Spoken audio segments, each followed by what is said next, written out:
Au risque de s'entendre, Véronique Zana. Stop, ça y est, j'arrête de penser, je vais courir, je vais marcher. Stop, allez, j'arrête de me presser, je vais courir, je vais marcher, je vais sourire. Stop, ça y est, j'arrête de penser, je vais courir, je vais marcher.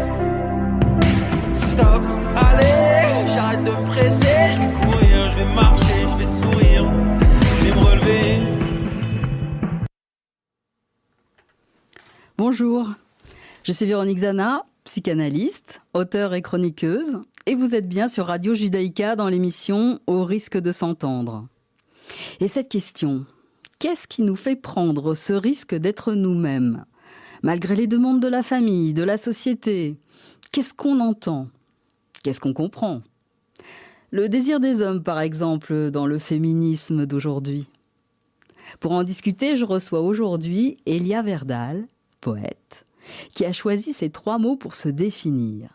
Sens, douceur et curiosité. Bonjour Elia. Bonjour Véronique. Vous allez bien? Je vais très bien, je vous remercie. Ah, excellent. Alors dites-nous, racontez-nous, comment ça s'est passé ce risque de la poésie? Le risque de la poésie, c'est le choix de la douceur, je pense. Je crois qu'il y a quelque chose d'assez combatif dans la vie de tous les jours. On est vraiment livré à des environnements assez poussés à la rivalité. Et il y avait vraiment une nécessité pour moi de retourner à la douceur et à ce qu'il y a de profond en moi, qui est la poésie. Découvrir le beau et le doux dans tout ce qui est autour de moi. Alors le beau, le doux, qui devient un risque, une tentative de sublimation peut-être? Oui, parce que je crois que définitivement, fondamentalement, on a besoin de ça pour survivre, pour continuer de trouver ce qu'il y a de joli dans ce monde. C'est parfois difficile, hein, parfois c'est un vrai défi. Je crois au quotidien, actuellement, c'est quelque chose de compliqué. Et pour moi, c'est une nécessité. C'est un peu de la survie, quoi. Survie peut-être même en 2 mots, en fait. Oui, alors on est sur un au-delà, hein, puisque le sur vient traduire un petit peu ça. Alors j'entends bien sûr énormément de liberté. Comment ça s'intègre dans la poésie, cette liberté? Alors la liberté, pour moi, c'est quelque chose non seulement de fondamental, mais qui va me guider dans tous mes actes. Et il y a quelque chose qui parle de la libération aussi, de pouvoir être libérateur. Je définis ma poésie comme profondément libératrice. J'ai besoin de pouvoir m'exprimer dans tous mes sens, puisque c'est un des mots que j'ai choisi. Et en effet, quel que soit le chemin que je vais emprunter, il va être dans la liberté et la douceur. Et c'est important pour moi d'aller dans ce sens-là. Oui, alors on entend le sens dans ce qui vient dire quelque chose, sans doute aussi un peu de tactile ou sur ces fameux moyens de pressentir le monde. La curiosité a l'air de vous animer aussi. Oui. Donc le sens, évidemment, comme vous dites, Véronique, dans le bon sens. Hein, c'est important pour moi d'avoir des choses justes, hein, comme elles sont cohérentes pour moi. Sens dans le sens sensualité ou les différents sens qui peuvent nous animer. Sens dans le sens sensibilité, être sensible au monde qui nous entoure. Et en effet, avec la curiosité. Et la curiosité, pour moi, ça fait appel à l'enfance, ça fait appel à quelque chose sur lequel on va être éveillé en permanence. Ça fait appel aussi à Platon, hein, en se disant, voilà, on ne sait rien, quoi. On ne sait rien de ce qui nous entoure, de ce qu'on va ressentir, approcher les choses avec une page nouvelle, renouveler sans cesse dans l'expérience. C'est important pour moi, cette curiosité-là, de dire je ne sais rien et j'ai tout à apprendre. Voilà, n'en rien vouloir savoir, c'est tellement rafraîchissant dans les temps qu'on traverse. Et je me disais à vous entendre, ce féminin hein, qu'on essaye tous et toutes, hein, parce qu'il n'est pas que du corps, d'attraper, dont on pourrait dire que c'est de l'autrement. Il me semble que vous en avez attrapé un petit bout. Oui, on a une approche moi, en étant femme, je me dis que l'approche est différente, oui, que l'idée de la sensualité est différente, que la sensibilité au monde est définitivement différente et c'est une chance.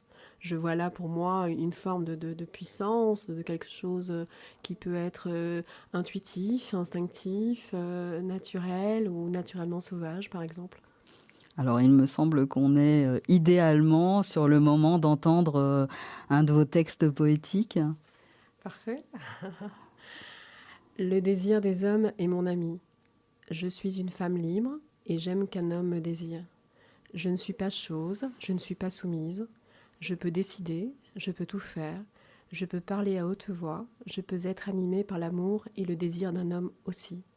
Je peux exiger, je peux refuser, je peux voyager seule, je peux faire de mes fils des êtres sensibles et doux, je peux retourner la terre de mon jardin, et je peux être allongée par un homme qui me tient et me sentir bien et à ma place.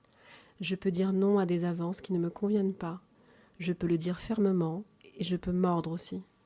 Je peux caresse, je peux souffle délicat, je peux compter fleurettes, et je peux gifler. Je ne veux pas faire sans le désir des hommes. Il y a de la place dans mon idée pour cette amie. Une femme libre peut aimer la virilité et les larmes d'un homme. Oui.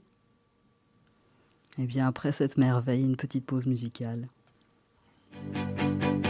De s'entendre avec notre invitée Elia Verdal, poète, qui vient de nous enchanter avec sa poésie. Ce titre de Dao qui est venu vraiment rythmer la sensation que nous pouvons avoir dans ce désir. Et puis cette question très actuelle dans ces temps particuliers, la place du désir de l'homme dans le féminisme d'aujourd'hui. Comment est-ce qu'on peut l'entendre ? Il est vrai, Véronique, que les temps sont compliqués. Hein. On le voit encore récemment avec la Pologne, avec tout ce qui se passe. Je crois profondément, et il ne peut pas être autrement, au combat de la condition féminine pour tout ce qui est de la liberté et de l'égalité qu'on peut attendre. En même temps, moi je crois à une évolution des choses en intégrant les hommes. Je ne veux pas faire autrement. Je n'aime pas l'idée d'exclure le désir ou l'interaction qu'on puisse avoir avec un homme. Et pour moi, elle fait partie de mon quotidien, de mon intimité profonde. Et je veux pouvoir l'accueillir en me disant que ce n'est pas du tout contradictoire avec ma condition de femme. C'est très important pour moi de pouvoir me dire voilà, après tout ce qu'on a entendu sur les MeToo, balance ton porc, etc., il y a eu quelque chose dans lequel moi je ne me suis pas reconnue. Il y a eu des choses sur lesquelles je me suis dit, il y a ce combat et je ne peux pas le nier. C'est vraiment dans l'environnement, dans mon actualité de tous les jours, même en tant que femme. Et à côté de ça, exclure les hommes, pour moi, c'est un problème. Je ne veux pas faire avec ça.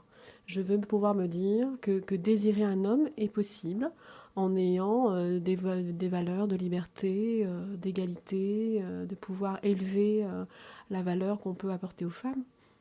Oui, est-ce qu'il s'agit réellement d'une histoire de corps ou d'une histoire de respect de ce que chacun porte ? Oui, absolument. Moi, j'ai la chance peut-être d'avoir dans mon environnement énormément d'hommes qui sont féministes eux-mêmes et qui portent les valeurs des femmes, parfois peut-être plus que moi. Et je me dis que c'est une chance et qu'il y a quelque chose à faire ensemble dans cette intégralité-là, dans cette solidarité-là entre hommes et femmes. Et l'histoire du corps, en effet, à un moment donné, on nous a dit, voilà, si vous êtes importuné, etc. Oui, enfin bon, et alors? On ne peut plus être séduite alors, c'est ça? Est-ce qu'on n'a plus le droit d'avoir l'approche de la séduction? Est-ce que... Enfin moi, ça me manquerait définitivement si on devait exclure de mon intimité les hommes. J'ai besoin du désir des hommes, définitivement, et ça n'enlève rien à mon combat de femme. Tout à fait. Et d'ailleurs, le désir n'est pas que du masculin ou du féminin. Il a besoin des deux pour s'exprimer. Pas l'un sans l'autre. Absolument, absolument. Je vois ça ensemble, en effet. C'est l'un avec l'autre pour moi et j'aime l'idée de pouvoir inclure et intégrer les hommes dans cette dimension-là et que ça n'enlèvera rien ni à la séduction ni au désir, que les choses peuvent se faire progressivement en parallèle en effet. Oui, et là on a beaucoup axé sur le désir, mais nous sommes et l'un et l'autre à devoir approcher ce monde, le construire, l'interpréter et mutualiser des manières de l'approcher différentes. Alors, vous avez l'air d'être assez averti du côté du désir. Est-ce que vous auriez envie de lui donner un genre ou l'interpréter de manière différente suivant que ce soit un homme ou une femme? Moi, je me dis en effet que le désir, il y a quelque chose qui doit être libre, fondamentalement. C'est-à-dire, je n'aime pas non plus l'idée qu'un homme puisse parler du désir féminin, par exemple. C'est mon approche de la poésie et je pense que les femmes ont une approche de la sensualité et du désir qui est particulière et qui se respecte, mais qui doit être dite. Voilà. Moi, j'aime l'idée de la parole libérée. Ce qu'on a entendu ces dernières années, ces derniers temps, c'est la parole qui s'est libérée. Ça, je suis profondément pour. Mais je crois aussi que chacun peut construire sa propre idée du désir, avoir son approche personnelle, qui va être une approche libre, différente en fonction, puisque en effet, la sensualité peut s'évoquer à différentes manières, pas uniquement dans le désir et dans l'approche des corps. Il y a vraiment quelque chose qui peut être dans la nature, qui peut être dans l'approche du goût, dans l'approche d'un paysage, dans l'art en général. Il y a cette notion pour moi de sensualité qui est vraiment dans son environnement et qui est ma dimension poétique à moi en effet. Alors, ce que je trouve très intéressant, c'est que finalement, tout nous ramène à la singularité, au cas par cas. Mais j'avais envie de vous poser une autre question. Vous pensez qu'il y a une écriture féminine ? Je pense qu'il y a une façon de ressentir qui doit être intrinsèquement différente de l'homme. Voilà, moi en tout cas, dans ce qui m'inspire, que ce soit dans le désir ou dans le romantisme, je vois que mon approche au monde en tant que femme est différente. Oui, je pense ça, oui. Oui, vous pourriez en dire un tout petit peu plus ? Oui, voilà, si moi, ce qui pour moi va susciter la sensualité ou l'érotisme ou le désir va être fondamentalement différent de ce qui va toucher un homme, je crois, ou en tout cas les hommes que j'ai pu approcher. Je crois que le regard féminin est dans la délicatesse, et dans la douceur. C'est peut-être des préjugés, j'en sais rien. Mais en tout cas, moi, je crois définitivement qu'il y a quelque chose qui n'est pas de l'ordre du masculin, du viril. Il y a quelque chose qui va être dans une approche plus délicate, probablement. Alors, j'ai souvent envie de dire que l'homme peut être une femme comme les autres. C'est ce qu'on peut aussi croiser. C'est très intéressant ce que vous développez et il y a parfois dans les mots quelque chose qui nous échappe comme ça. Mais à les écrire, parfois, ils ne se laissent pas attraper.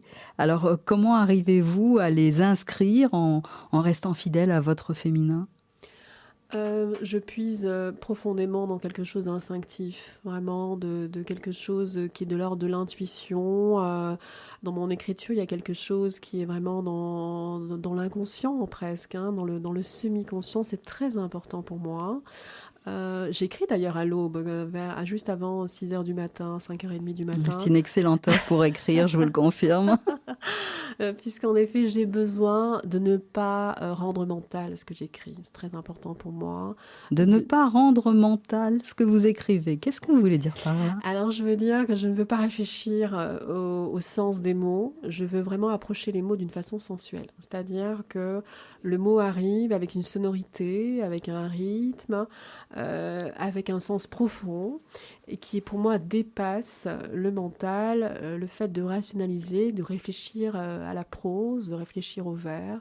C'est important pour moi que ce fluide se fasse naturellement et je ne veux pas connecter mon cerveau à ce moment-là. Et c'est vrai qu'à l'aube, mon cerveau n'est pas encore connecté, c'est parfait. Effectivement, juste avant le café, on peut avoir ce brin de sauvagerie qui ne vient pas civiliser la plume. Hein. Ça, c'est quelque chose que je comprends très bien. Et on peut tout à fait entendre que l'écriture, c'est souvent une voie vers cet inconscient qu'on essaye d'attraper. Eh bien, je vous propose une deuxième pause musicale extrêmement féminine avec Camille Fontaine-Delay. Et on reprendra la question d'un auditeur sur ce sujet juste après. Où va l'âme et la sève et les larmes évanouissent. Oui. Allez où, allez là, alléluia, allez où, il est où, lui. Et voilà que je fais une fontaine de lui. Et voilà que je suis une fontaine de lait. Et la balle éblouit sous les arbres du lit. L'oiseau joue, oui. À la balle pour l'envie, lave pas l'eau de vie. Oui. Et voilà que je fais une fontaine de lui. Et voilà que je suis une fontaine de lait.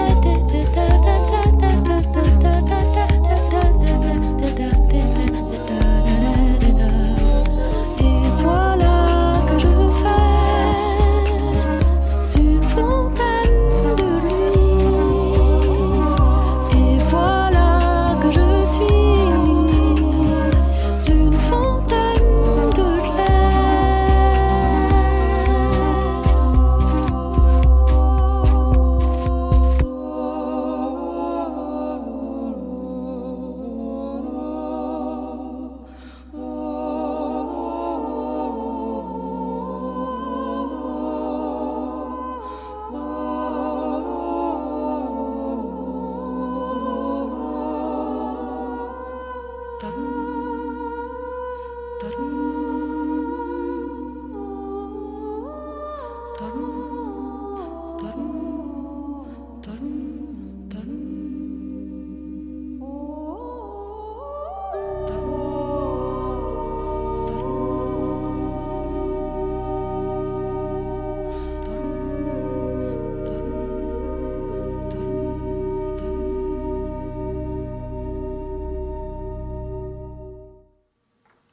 Voilà, Camille Fontaine-Delay, vous êtes bien sur Radio Judaïka avec mon invité Elia Verdal, poète.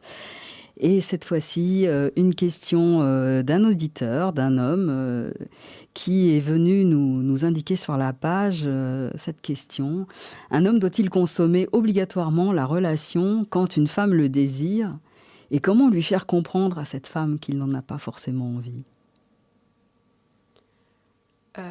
Qu'il n'en a pas forcément envie lui, c'est ça, hein? Oui, c'est ça. D'accord. Donc l'homme, de la même façon qu'une femme ne peut pas avoir envie de céder au désir d'un homme, un homme qui ne souhaiterait pas céder au désir d'une femme.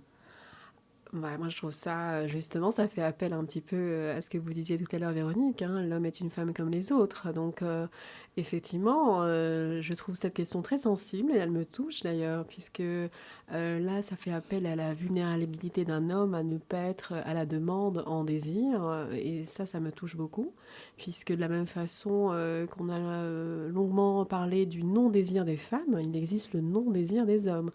Et je suis très touchée par cette question. Et je trouve que là, tout est possible à partir du moment où on est libre d'être soi-même et donc libre d'être un homme aussi avec sa sensibilité, son non-désir.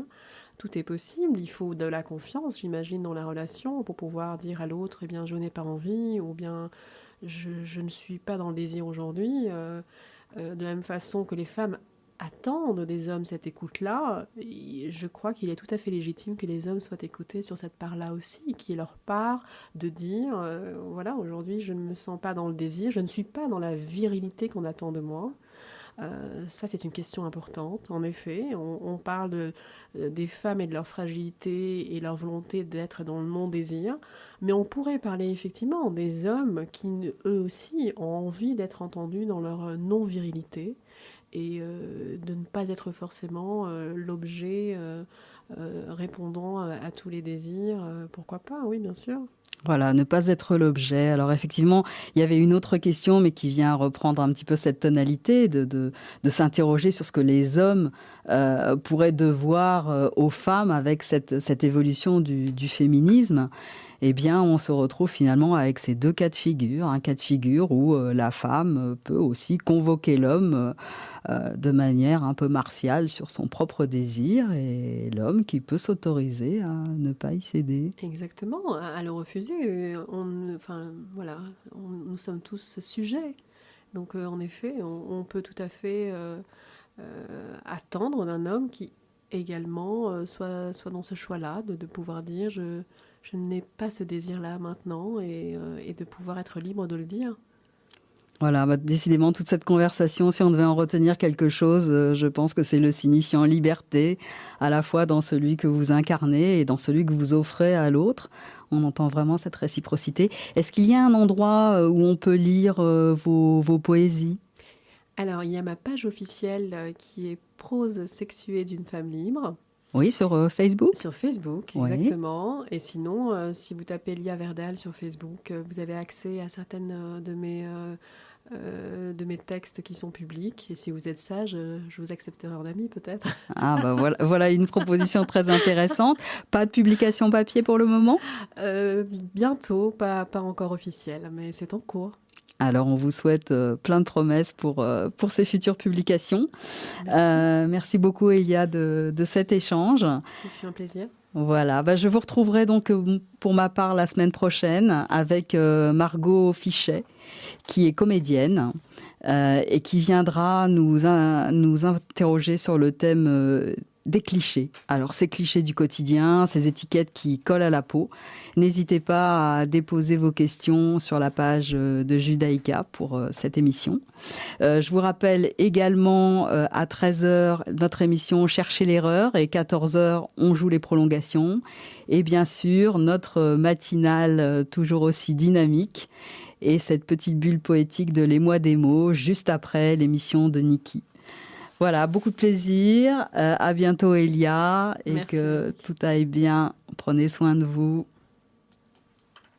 Au risque de s'entendre, Véronique Zana. Stop, ça y est, j'arrête de penser, je vais courir.